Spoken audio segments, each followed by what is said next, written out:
खाली होकर के किसी कार्य को करेंगे, किसी इच्छा से या स्वार्थ से ग्रसित होकर के कोई कार्य करेंगे, तो उससे मिले हुए परिणाम से ही आपको सुख दुख मिलता है। अगर वो परिणाम अच्छा आया तो आप प्रसन्न होंगे, सुख मिलेगा। अगर आप उल्टा आ गया तो आप परेशान होंगे। तो सबसे पहले यही बात तो गीता में भगवान कृष्ण ने कहा है कि अपने आप को परिपूर्ण करने के बाद इस सांसारिक कार्य को करना चाहिए, और करना तो पड़ेगा ही, संसार में है तो सांसारिक कार्य करने ही पड़ेंगे। लेकिन सांसारिक कार्य करते हुए अपने आप को परिपूर्ण रखें, क्योंकि वो कार्य करना हमारा दायित्व तो है। हम जन्म लिया, मनुष्य के रूप में जन्म लिया है अगर, तो कार्य तो करने ही पड़ेंगे। लेकिन उन कार्यों से आप बहुत अपेक्षा न रखें किसी चीज़ की कि ये कार्य होना ही चाहिए, होना चाहिए, इसके लिए प्रयास, आपका अथक प्रयास हो। लेकिन उस कार्य पे एकदम बिल्कुल आप ये न निर्धारित कर लें कि नहीं हो तो उसके बाद आप परेशान हो जाएं। आप करें, मन से करें, पूरी तन्मयता से करें, 100% करें। लेकिन अगर बाई चांस कार्य करने के बाद भी परिणाम आपके हित में नहीं आता है, तो उसे आप सहज स्वीकार करके पुनः आप उस कार्य को कर सकते हैं, या उसके हानि लाभ देख करके, उसकी कमियों को देख करके आप करें या न करें इसका निर्णय ले सकते हैं। लेकिन उससे आपको परेशानी नहीं होगी। लेकिन जब आप उस कार्य को करते हुए अपने आप को इतना उस पर समर्पित कर देंगे कि उसके न होने पे आपको आत्महत्या करने की नौबत आ जाती है, लोग मर जाते हैं। तो अपने आप को परिपूर्ण करने के बाद ही कोई कार्य करते हैं अगर आप, तो उसमें सुख दुख नहीं होता है। मान लो आप किसी के घर गए और आपने घर में अपने भोजन नहीं किया, अपेक्षा कर लिया कि वहां जाकर के हम भोजन करेंगे, वहां बाई चांस आपको भोजन नहीं मिलता है, तो मन में आपके कष्ट होगा कि आपने यहाँ भी भोजन नहीं किया और वहाँ भी नहीं मिला।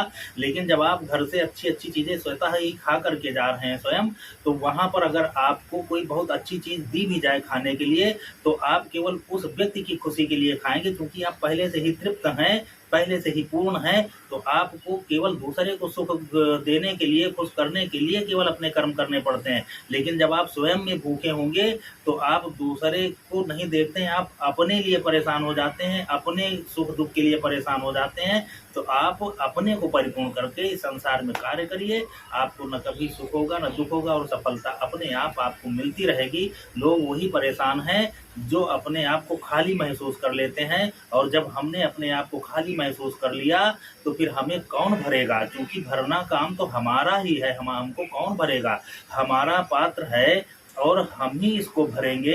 अगर कहीं से बाहर कोई इसमें भरता भी है तो पात्र हमारा है, उसको हम कहाँ खाली करेंगे और कैसे रखेंगे, ये हमारा ही दायित्व है। तो हम अपने आप को पात्र व्यक्ति बना लें, पात्र बना लें, अपने आप की पात्रता को परख करके ही इस संसार से अपेक्षा रखें। अगर हमको इस संसार से कुछ नहीं मिल रहा है तो आप ये समझ लीजिए कि हम में या आप में पात्रता की कमी है। अगर पात्रता की कमी है तो वो कमी कौन सी है, उस कमी का ध्यान करके, चिंतन करके उस कमी को दूर कर लें। इस संसार में सारी चीज़ें हैं, कोई ऐसी चीज़ नहीं है जिसे आप प्राप्त नहीं कर सकते हैं। लेकिन अगर आपको ये चीज़ें नहीं मिल रही हैं तो कहीं ना कहीं ये पात्रता की कमी है, और वो पात्रता अपने आप में देखें कि हम क्या उस चीज़ के पात्र नहीं है क्या। अगर आप चिंतन करके देखेंगे तो उस पात्रता में कौन सी त्रुटि आ गई है, उस त्रुटि को दूर कर लें।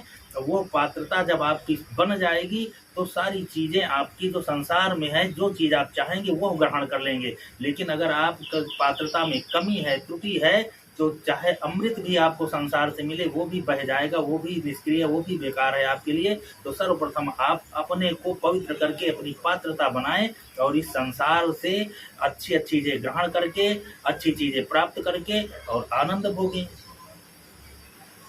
सारे लोग संसार के सुख के लिए परेशान हैं। कभी चिंतन करके देखो कि सुख किस लिए इकट्ठे किए जाते हैं, सुख के साधन किस लिए इकट्ठे किए जाते हैं।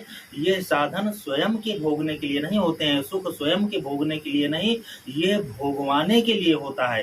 सुख कभी भोगने से नहीं मिलता है। सुख का जब भोग कराया जाए, अपने लोगों को भोग कराया जाए सुख का, तो सुख की अनुभूति होती है। आपको मान लो बहुत सारी दौलत आपको मिल जाए, बहुत प्रॉपर्टी मिल जाए, लेकिन आपके अपने नहीं है, आपके संतान नहीं है, आपका परिवार नहीं है, उस प्रॉपर्टी को आप क्या करोगे, क्योंकि उसको भोगने वाला कोई नहीं है।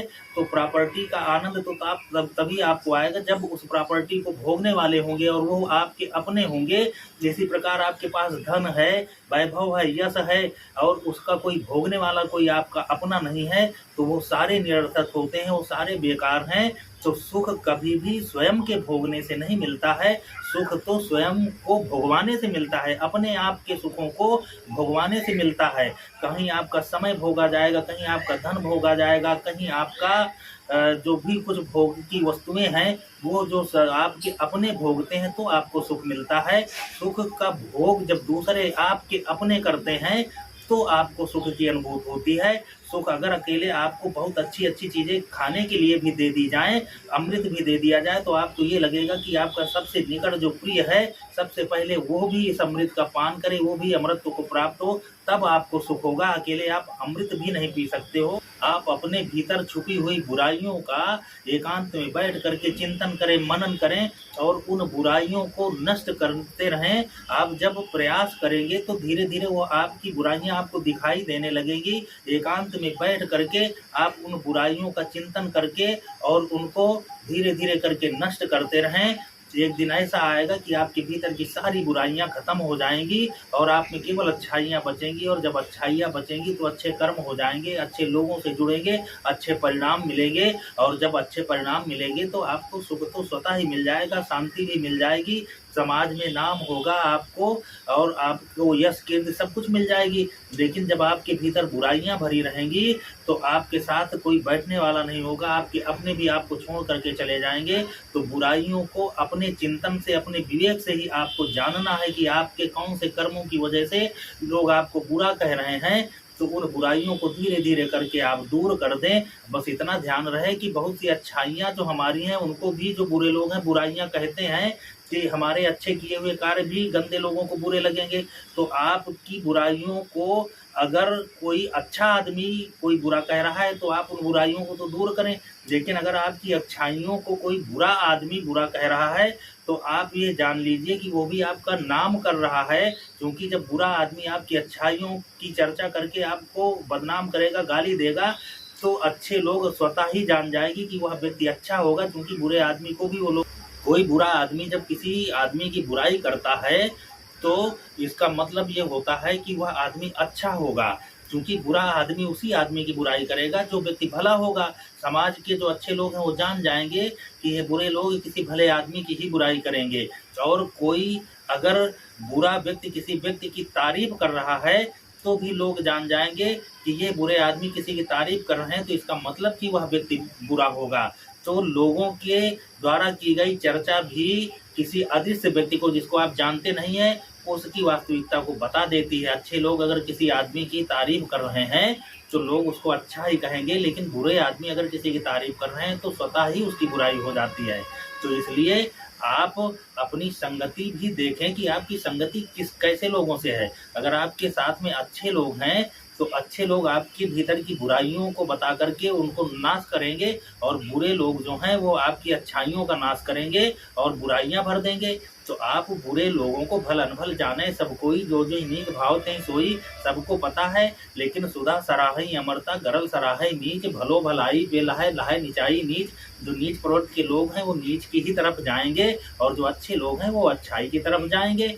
तो हरदम व्यक्ति अगर अच्छा है तो उसको चिंतन करके देखना चाहिए कि उसके आसपास जो मित्र मंडली बन रही है, जो सहयोगी संपर्की हैं, वो कहीं बुरे लोग न हो। बुरे लोग आएंगे लेकिन उनका एक निश्चित दायरा है, उनकी एक निश्चित दूरी है। उस दूरी को बरकरार रखते हुए भी आप उनसे भी साथी का संबंध निभा सकते हैं, उनके साथी तो बन सकते हैं लेकिन संगी नहीं बन सकते हैं। संगी बनोगे तो आप में दोष आ ही जाएगा, आप दोषी साबित हो ही जाओगे। संगी आप किसी भले व्यक्ति के ही बने, साथी तो किसी के भी बन सकते हो आप, लेकिन साथी और संगी में भेद होता है।